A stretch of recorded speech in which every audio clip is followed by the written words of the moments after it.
The World Cup final was the end of one game and the opening bell of a much bigger one. Over the next 6 weeks, football clubs will spend more money than the GDP of some countries that just played in the tournament. Welcome to the post-World Cup transfer window, the greatest shopping spree in sports. First, the scale. In recent summers, clubs across Europe's top leagues have collectively spent north of $5 billion in a single window, with English clubs alone accounting for billions of that. Post-World Cup windows run hotter than any other because the tournament just handed every sporting director on earth a month-long high-definition scouting report. The auction house just previewed the inventory. Now the bidding starts.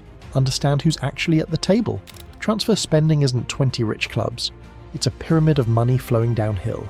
At the top, a handful of super clubs backed by billionaires, corporations and sovereign wealth, for whom a $100 million signing is a marketing decision as much as a football one. Below them, the selling clubs, the leagues and academies whose entire business model is developing talent and flipping it upward. And at the base, the thousands of clubs living off sell-on percentages, development fees, and the trickle-down of every mega deal above them. One record transfer at the top can send money cascading through a dozen clubs that touch the player on his way up. Now, the World Cup tax, because it's real and it's measurable. A player who starred this summer costs meaningfully more in August than he did in May. Same player, same legs. The tournament didn't improve him, it just removed the buyer's doubt, and doubt was the discount. Smart clubs did their shopping in the spring. The clubs buying now are paying a premium for certainty, and for the shirt sales that come with signing a name the whole world just learned. And here's what the rumour channels won't tell you. The fee is the least interesting number in any deal. A $100 million transfer is not a suitcase of cash changing hands. It's a financial instrument.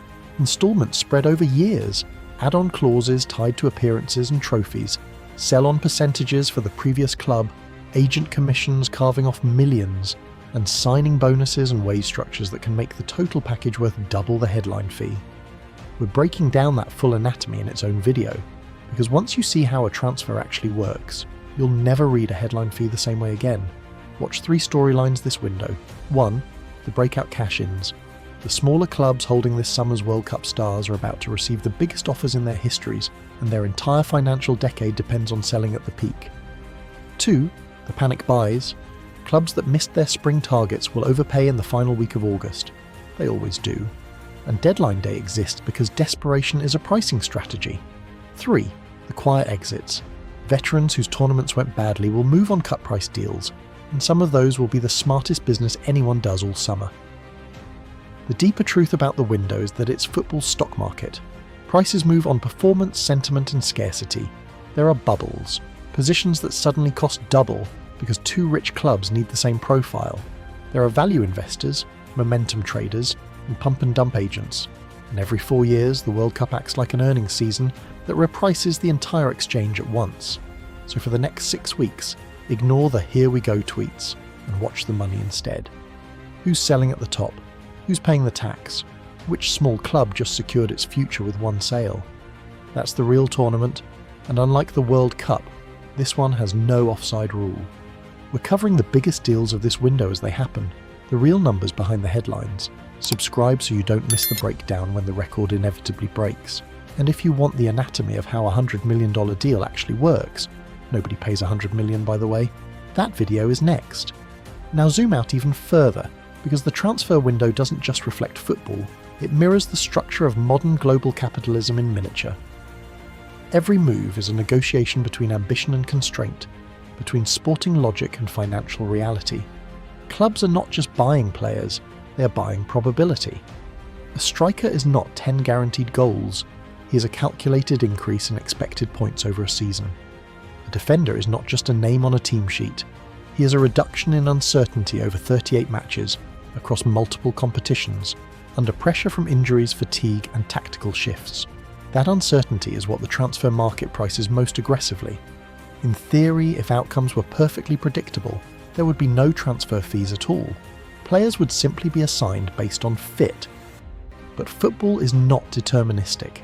It is probabilistic chaos played out over 90 minutes, where a single deflection can shift millions in revenue, tied to league position, Champions League qualification, or relegation survival. That volatility is what turns human performance into financial speculation. Clubs at the top of the pyramid operate with the logic of insurance companies and hedge funds at the same time. They hedge risk by signing multiple players for the same position. They diversify by investing in youth academies across continents. They speculate on young talent the way investors speculate on emerging markets, hoping to buy before the price curve accelerates. A 19-year-old prospect is essentially a long-term bond with uncertain yield, low initial cost, potentially enormous upside, and high variance. Meanwhile, selling clubs behave like venture capital firms with physical assets. Their goal is not to keep talent forever, but to develop it, expose it, and eventually exit at the optimal valuation. The World Cup accelerates that cycle dramatically. A strong tournament can compress what would normally be 2 or 3 years of value appreciation into a matter of weeks. Conversely, a poor tournament can stall negotiations entirely, freezing a player's market until sentiment resets.